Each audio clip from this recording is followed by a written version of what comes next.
Aujourd'hui, je vous retrouve pour vous partager mon expérience en mathématiques en prépa ECS. Donc en prépa ECS, les mathématiques, c'est une matière hyper importante parce qu'elle a un énorme coef au concours. Et du coup, dans cette vidéo, j'ai envie de vous expliquer un peu moi mon parcours en mathématiques, comment j'ai fait pour passer de complètement perdu en mathématiques à me sentir à l'aise et avoir des bonnes notes au concours. Partager comment moi je me suis organisée tout au long de l'année, en espérant que ces conseils pourront vous aider si vous vous retrouvez dans mon cas. Par rapport à mon parcours, j'ai toujours eu des bonnes notes en mathématiques au lycée, mais pas parce que j'avais compris la matière, juste parce qu'en fait j'avais compris comment avoir une bonne note. Du coup, ce qui fait que quand je suis arrivée en prépa, je me suis pris une énorme claque. Moi par exemple, j'écrivais des aberrations parce que je comprenais pas en fait ce que j'étais en train d'écrire. Et ça en prépa, ça passe pas. Donc vraiment, il y a eu un énorme saut entre ma terminale et ma première année. Et du coup, ma première année, je l'ai très mal vécue en mathématiques parce que j'ai subi de A à Z. Elle me traumatisait en fait. Ce qu'on dit pas, c'est qu'on parle beaucoup de la différence de niveau entre la terminale et la première année de prépa, mais on parle très rarement de la différence de niveau entre la première et la deuxième année de prépa. Il y a une énorme marche qui se fait en mathématiques à nouveau. Du coup, moi, je pensais que ce serait impossible de rattraper mon retard parce qu'avec tout le retard que j'avais accumulé en première année, plus cette nouvelle marche à passer en mathématiques, ça me paraissait impossible. Et pourtant, j'ai changé ma méthode de travail. Déjà, c'est avant tout grâce à ma prof de mathématiques de deuxième année qui était incroyable, merveilleuse, pédagogue. C'était vraiment la personne qu'il me fallait à ce moment-là. Et ça m'a permis à la fin de l'année d'avoir des très bonnes notes au concours écrit et à l'oral HEC. Donc vraiment, je suis tellement reconnaissante et je pense que ma façon de travailler et mon parcours peut peut-être vous aider vous aussi si jamais vous rencontrez des difficultés en mathématiques. Donc déjà, juste je voulais revenir sur pourquoi c'est important les maths en prépa. C'est une matière décisive et il faut absolument pas la laisser tomber, la laisser de côté. Ça doit vraiment être en prépa ECS votre priorité. Les maths, c'est une matière 100% sûre. Si vous êtes bon pendant l'année, vous serez bon au concours. Et d'ailleurs, il y a de plus fortes chances d'avoir une bonne surprise au concours. C'est-à-dire que pendant toute l'année, vos professeurs vous notent assez durement, sévèrement.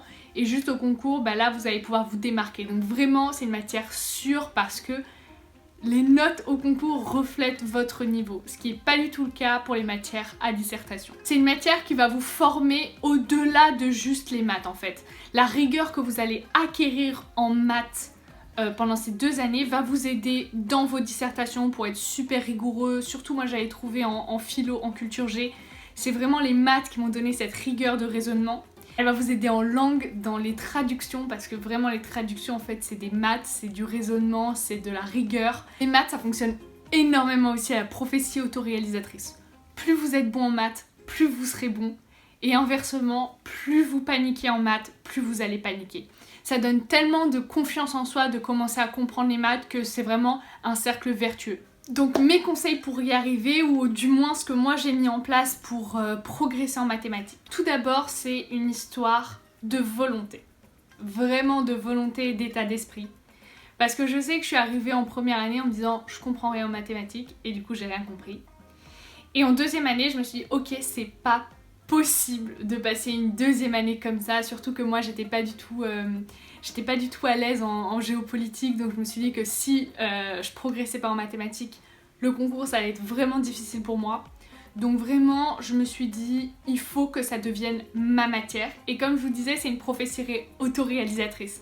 Donc j'ai décidé que les mathématiques c'était ma matière, et tout au fil de l'année c'est devenu de plus en plus ma matière. Je dirais jamais que j'étais pas du tout en train de majorer, etc. Mais juste, j'ai pris confiance petit à petit. J'ai une amie pour m'encourager pour ma deuxième année qui m'a fait une petite création graphique. Et du coup, je l'ai imprimée et je l'ai gardée avec moi toute l'année dans mon classeur. C'est la première chose que je voyais dès que je sortais mes affaires de maths. Je pense que pour elle, elle pensait pas que ça allait avoir un impact tel. C'était juste pour un petit clin d'œil pour mon année.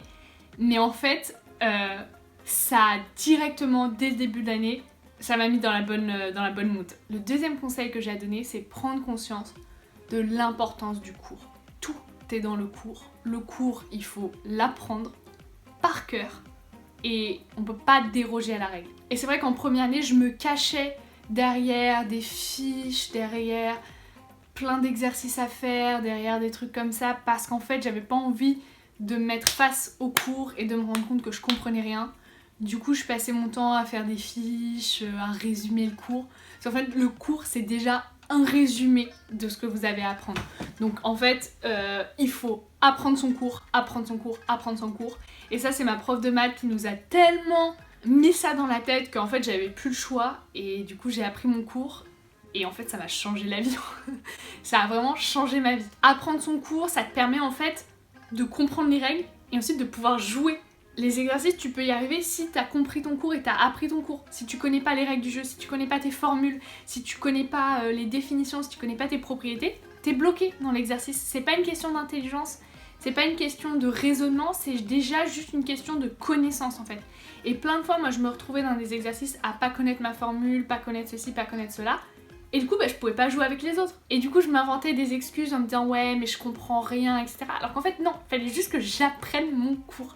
Et ça, c'est super dur parce qu'on nous apprend pas vraiment ça au collège, au lycée, d'apprendre des choses par cœur et d'accepter d'apprendre par cœur. Pour apprendre le cours, faut déjà se l'approprier, donc l'annoter, le surligner, prendre des notes, y revenir, y revenir, y revenir. Donc moi, pour mettre le cours au cœur de mes révisions et au cœur de mon apprentissage, pour qu'il soit toujours apporté, que je l'utilise en fait, que je revienne, même si on a passé ce chapitre, hop, je reviens sur le cours des chapitres précédents. J'ai organisé mon année en 3 porte-vues, en fonction des 3 grands thèmes du programme, avec un sommaire au début, et ensuite voilà, à chaque fois, le cours, à noter, etc.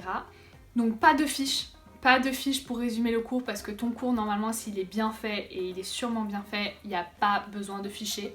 Le risque dans les fiches c'est de recopier des bêtises et je vous dis ça parce qu'en fait j'ai retrouvé mes fiches de première année, j'en faisais énormément et en fait je me suis rendu compte qu'il y avait plein d'erreurs et du coup j'ai appris, quand j'apprenais mes fiches, j'ai appris des erreurs donc vraiment pire idée.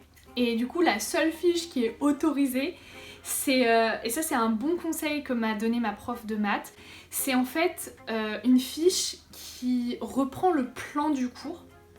Parce qu'en fait, le plan du cours a une certaine logique. Et dessus, du coup, je reprenais le plan du cours, je mettais par exemple définition de ceci, comme ça j'ai en fait qu'est-ce que je suis censée connaître dans ce cours. Et ensuite je peux m'interroger, je peux me dire voilà, définition de ceci, et je m'interroge, et si j'arrive pas à retrouver la définition, mais il faut que j'aille reprendre le cours, que je le ressorte, que je retrouve la définition.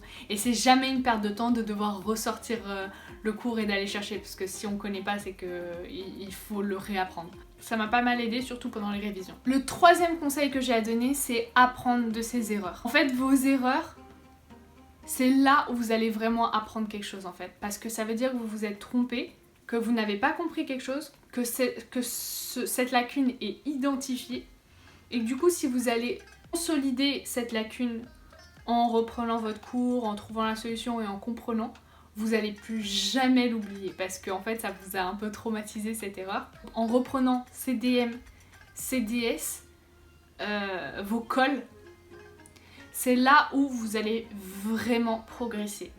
Parce qu'en fait, moi, ce que je faisais en première année, c'est que je faisais mon DM, je le rendais, j'avais une note, je le mettais dans un porte-vue et je le regardais plus jamais. Et en fait, c'est trop dommage parce que vous avez passé tellement de temps à faire le DM. Votre professeur a passé tellement de temps à le corriger. Et ensuite, le petit effort supplémentaire qui vous permettrait vraiment de progresser, vous le faites pas. Parce que vous êtes déçu de votre note, vous avez honte de vos erreurs, du coup vous le cachez, vous le mettez sous le tapis et on n'en reparle plus jamais, du coup on n'est pas capable de progresser. Et du coup, de faire ça, j'ai tellement progressé d'un coup en fait. Et juste ça demande de mettre de côté son ego, parce que ça fait mal de voir ses erreurs, ça fait mal de voir qu'on a encore une mauvaise note, qu'on n'a encore pas compris quelque chose. Mais c'est là où vous allez progresser. Je l'ai noté dans un petit carnet parce que ce petit carnet il était utile, parce que ça me donnait envie de reprendre, parce que juste reprendre comme ça et voir, je sais pas, je trouvais ça très très dur sur le moral, alors que là d'avoir ce petit carnet, j'avais trop hâte de noter, le remplir mes erreurs, etc. Et en fait ce carnet, du coup c'est avec toutes les choses que j'ai pas encore comprises, Ce carnet me permettait de réviser avant les DS ou avant le concours des points qui me paraissaient pas clairs à un moment. C'est une très très bonne façon de réviser avant un DS, avant un concours, parce que en maths c'est difficile de réviser avant un DS parce que c'est pas trop quoi réviser finalement. Et du coup, reprendre ses erreurs, c'est une très très bonne façon de réviser. Du coup, j'en ai rempli des petits cahiers. Et enfin, je dirais que mon quatrième conseil, ce serait de vraiment se focaliser sur les exercices dits classiques. Donc nous, on les appelait comme ça, je sais pas si on les appelle comme ça dans les autres prépas, mais c'est les exercices que vous allez retrouver partout, un peu dans tous les sujets de concours. C'est des questions à savoir faire. Elles font pas partie du cours, mais elles pourraient l'être parce que tellement elles sont usuelles. Et du coup, quand vous rencontrez un exercice dit classique, on met une petite étoile à côté. On reprend sa fiche d'exercice, on sait que c'est en priorité ces exercices qu'il faut savoir faire. Je mets l'accent sur ces exercices classiques parce que donc ma professeure était allée à les réunions annuelles des correcteurs. Et ils avaient dit qu'un étudiant, pour nous, l'épreuve la plus difficile, c'est maths et sec. Et ils avaient dit, maths et sec, un étudiant qui connaît son cours et ses exercices classiques, il a 13. 13 en maths, pour moi, ça me paraissait impossible, inatteignable. Et du coup, je me suis tellement focalisée toute l'année sur, ok, je connais mon cours, je connais mes exercices classiques, j'ai 13. C'est la promesse des correcteurs et je m'interdis d'arriver en concours sans connaître mon cours et mes exercices classiques parce que ça je peux le faire en fait. Tout le reste c'était un peu, j'avais l'impression que c'était des génies des maths qui arrivaient à faire les questions difficiles, les dernières questions des problèmes. Mais en fait si je connais mon cours et mes exercices classiques, j'ai 13, ok. Et du coup d'un coup c'est devenu beaucoup plus léger les mathématiques parce que il y avait un contrat, il y avait connaître son cours, connaître ses exercices classiques égale 13. Et j'ai signé ce contrat et pendant un an, je me suis focalisée sur le cours, les exercices classiques, le cours, les exercices classiques. J'ai pas fait énormément d'exercices à côté pour m'entraîner. Vraiment, je me suis concentrée sur connaître mon cours, connaître mes exercices classiques, les refaire, les connaître, etc. Voilà, j'espère que cette vidéo vous aura plu, qu'elle vous sera utile. N'hésitez pas à me poser toutes vos questions en commentaire, j'y réponds à chaque fois. Vous pouvez aussi vous abonner à la chaîne parce que ça m'aide énormément. Et me retrouver sur le compte Instagram Le Guide des Prépas. C'est un endroit où on parle de prépa, on échange de nos expériences, on s'entraide, où on essaye de décrypter un peu plus cet univers qui parfois est un peu obscur. Donc n'hésitez pas à nous rejoindre là-bas et à nous poser aussi toutes vos questions. Bon courage pour cette nouvelle semaine qui commence et je vous dis à très bientôt dans une nouvelle vidéo.